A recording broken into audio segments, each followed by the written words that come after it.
stats. I was listening to Hal speaking about, because among the many things that this noble Australian of every day of every year who's sitting there had a Royal Commission. He was the Commissioner for the Royal Commission for Deaths in Custody, and that came out with a report in 1991 with 339 recommendations. This is just talking about deaths in custody in prison for a moment.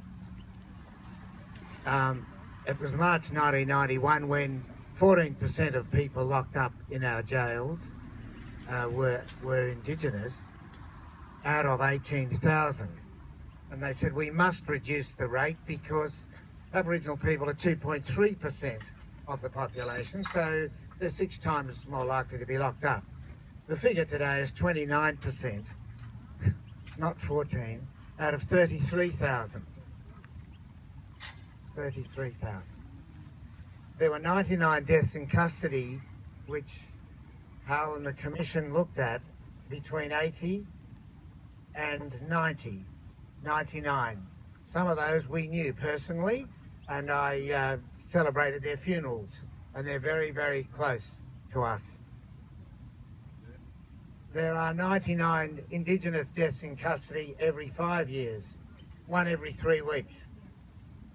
There's a death in custody every 10 days somewhere in Australia, but there's an Indigenous death in custody every 3 weeks. Yeah. Interesting, isn't it? And it's what worries me really is the company that runs this establishment here, and Christmas Island and other establishments, is the second largest jail operating company in the world. You probably know that. I'm sure you know that. It's important that and I mean it's easy to have target practice at companies and all this kind of stuff, but realistically, is it right that we outsource our jails, a lot of our jails, and in Australia, and our detention centres like Christmas Island and here to this company? Just thought that's worth a mention. My background personally is that my grandmother came to Australia on a boat in 1896. She got off the boat in Sydney, and with her, she was an orphan with her brother, and walked from. She had to get to Toowoomba, so she walked from Circular Quay, beginning on Boxing Day, to Toowoomba, arriving at Easter time, leaving at Christmas. And they couldn't speak English, and they called them Assyrians actually, and they were dark, and they didn't know what to call them, but some of them called them Aboriginal Asians. They said they looked a bit unusual. They're strange looking mob, who they were. And anyway, what I'm just saying is, isn't it amazing where here we are, and they came from the Lebanon, the north of Lebanon, which has taken, now Lebanon has 3 million Lebanese.